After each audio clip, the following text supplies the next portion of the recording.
નમસ્કાર મિત્રો, અમારી યુટ્યુબ ચેનલ ગુજ્જુ વાતોમાં આપનું હાર્દિક સ્વાગત છે। આજે વાત કરીશું આપણે સત્ય વચન। એક ચોર ચોરી કરી પોતાના કુટુંબનું ભરણ પોષણ કરતો હતો। રોજની જેમ રસ્તામાં નજરો કરતો, યોગ્ય સ્થળ, વસ્તુ અને તકની રાહ જોતો ચાલતો હતો। આજે નસીબ સાથ આપતું ન હતું। ચાલતા ચાલતા રસ્તામાં એક મંદિરની જગ્યામાં સત્સંગ સાંભળવા ઘણા લોકો બેઠા હતા।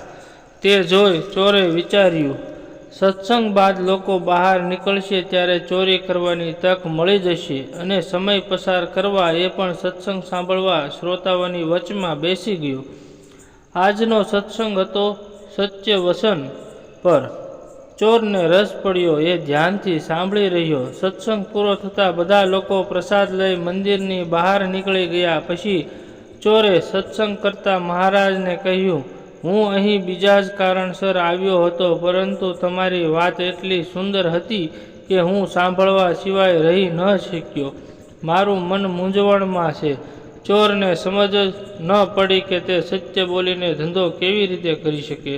મહારાજે સમજાવ્યું, સાચું બોલીને પણ તું તારો ધંધો કરી શકશે। સત્ય વચન પાલન જ કોઈ પણ પરિસ્થિતિમાં તારું રક્ષણ કરશે। ચોરીમાં પણ મહારાજના આપેલા ભરોસા પર પૂર્ણ વિશ્વાસ રાખીને ચોરે હવે પછી કોઈ પણ સંજોગોમાં સત્ય જ બોલવાનો નિયમ લીધો। મંદિરની બહાર નીકળી ચાલતા ચોરને રસ્તામાં એક માણસ મળ્યો।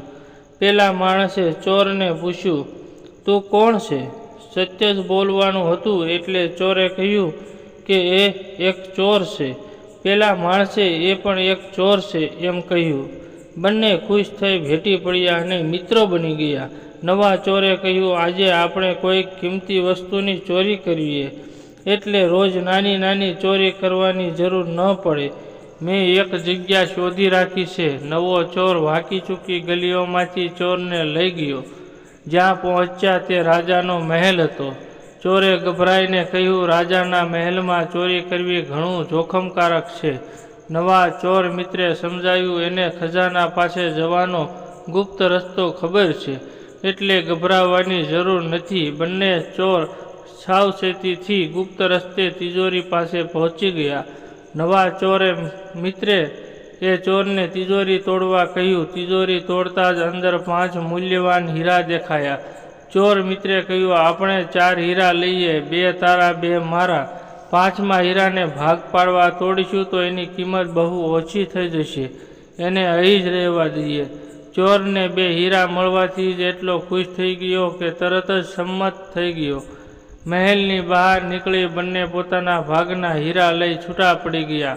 બીજે દિવસે ખજાનચી તિજોરી પાસે તપાસ કરવા ગયા તો ખબર પડી તિજોરી તૂટેલી છે। તિજોરીમાં જોયું 5માંથી 1 હીરો છે, 4 હીરા ચોરાઈ ગયા છે। ખજાનચીએ આશ્ચર્ય થયું, ચોરે 1 હીરો કેમ ન લીધો? ખજાનચીને લાલચ થઈ અને વિચાર્યું, કોઈને કેવી રીતે ખબર પડશે 4 જ હીરા ચોરાયા છે। તરત જ એણે 1 હીરો પોતાના ખિસ્સામાં મૂકી દીધો અને રાજાને ખબર આપી, તિજોરીમાંથી 5 હીરા ચોરાઈ ગયા છે। રાજાએ સૈનિકોને ચોરને તરત જ શોધી કાઢવાની તાકીદ કરી। ઘણી તપાસ બાદ ચોરને શોધી રાજા પાસે રજૂ કર્યો। ચોરનું બરાબર નિરીક્ષણ કરીને રાજાએ ચોરને પૂછ્યું, તે શાની ચોરી કરી છે? ચોરે સત્યવચનની પ્રતિજ્ઞા લીધી હતી એટલે એણે કહ્યું, મેં મારા મિત્ર સાથે મળી 4 હીરાની ચોરી કરી છે। 2 મારા અને 2 મારા મિત્રના।